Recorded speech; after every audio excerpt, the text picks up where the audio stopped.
Welcome back guys. Syempre PC Basic Tips yung ating channel.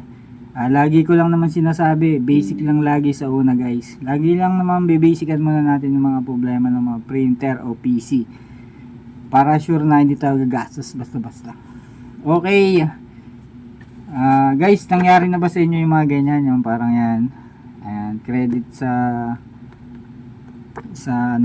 picture. Kasi may nagpa-print sa akin kanina. Ganyan lumabas.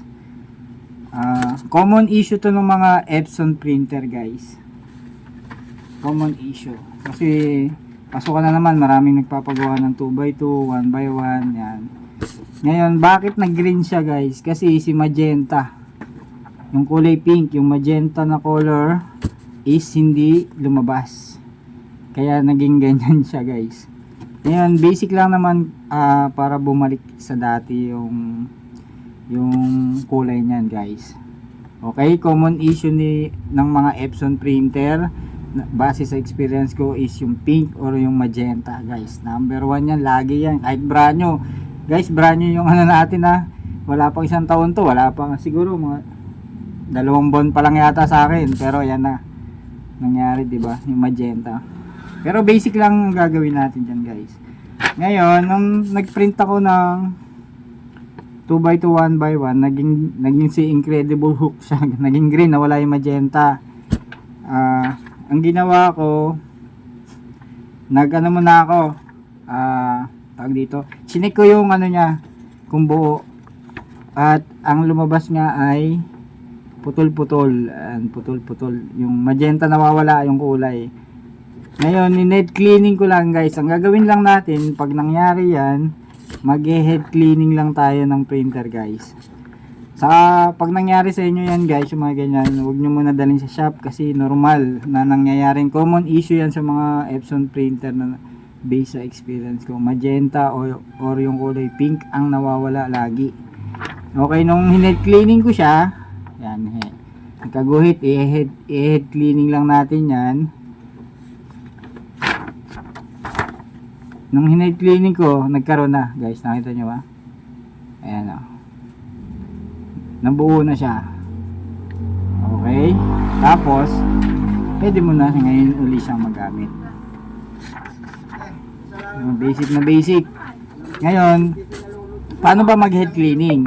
Ayan, ngayon tuturo ko sa inyo kung paano mag head cleaning. Alam ko nakagawa na ako ng mga video tutorial dito, pero gagawin natin uli kung paano mag head cleaning ng Epson printer. Kahit anong brand siguro ng Epson same process lang. Okay, let's go. Turuan ko kayo paano mag head cleaning. Okay guys, ganito gagawin natin para ma-head cleaning natin itong ating printer na Epson. Yan, Epson L3250. Guys, wala 2 months pa lang yata sa akin yan. Sabihin natin 2 to 3 months. Ito na maalala. Nangyari kagad yung ganyan. Yan. Common issue yan guys Common issue. Kaya kung bago ka pa lang gumagamit ng printer, wag mo na dadalhin sa shop. Baka head cleaning lang yan guys. Okay, simulan natin. Punta tayo sa Microsoft. Ayan. Wari magpiprint tayo. Magta-type lang ako ng kung ano. Tapos, ginagamit ko kasi guys, control P. Ayan, long press yung control, tapos P. Pag pinindot ko yan, mapupunta agad siya sa print. Yan. Parang shortcut lang yan guys. Control P, tapos punta tayo dito. Mapupunta na yun sa shortcut. Yan. Tapos, punta tayo sa properties. Yan, sa properties, dito tayo sa maintenance. Guys, ayan, maintenance. Sa maintenance, nakalagay naman dyan yung anong mga pwede nyong gawin. Ito lang muna tayo sa basic guys. Itong print head cleaning. Ayan. Click lang natin tong logo nya. Yan. Pag kinlik natin yan, ayan, lalabas. Ayan. Cancel ko lang muna.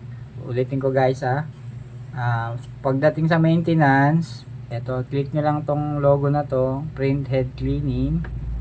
Yan, milalabas yan. Tapos start lang natin yan guys. Start lang. Tapos antayin lang natin matapos yung loading niya yan. Maglo-loading yan Kung maririnig nyo, ayan, may tumutunog dun sa ating printer. At magbiblink na ganyan yan guys ha. Okay, huwag nyo papatayin, ayan nyo lang. Nagbiblink siya ng ganyan, tapos nag-cleaning kasi siya guys, yan. Tapos ay makikita nyo maglo-loading. Antayin nyo lang matapos yung loading. Kaya kung bago ka palang gumagamit ng printer, nangyari sa iyo yung mga ganyan, magenta issue or color pink issue, huwag nyo muna dadalhin sa shop. Head cleaning lang yan guys, madadali yan. Ayan yung head cleaning ako nung una. Ayan, lumabas. Tapos pag hindi nakuha ng unang head cleaning, kuwari nag head cleaning tayo ngayon, nag first try tayo, hindi nakuha, hindi siya nabuo, parang may ganun pa rin, i-second try nyo guys. Ulitin nyo lang, same process, ulitin nyo lang hanggang sa mawala yung putol-putol na guhit na yan guys. So, tingnan yung magenta oh, kulay pink. Ayan. Pag ganyan yung printer nyo, maging kulay green, maging incredible hook yan.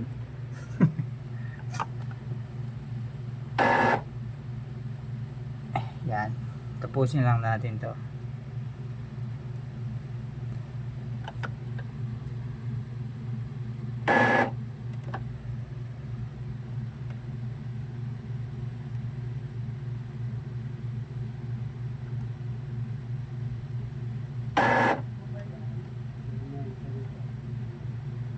Okay, basta okay, may hindi pa. Antayin lang, matatapos yan, yung loading na yan.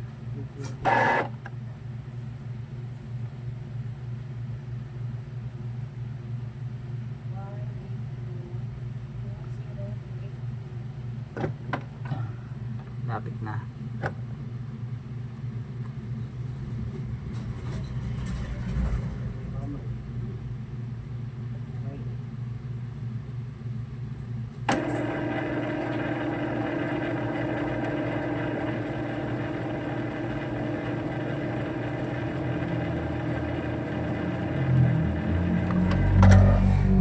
Okay guys, malapit na.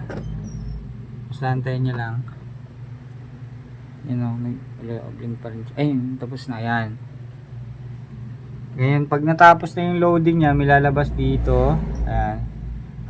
Ito yung gagawin nyo. Huwag nyo muna ipipinish kasi hindi siya mapiprint. Dito muna tayo sa print nozzle check. Print nozzle check pattern. Click nyo lang yan. Tapos lagay nyo print.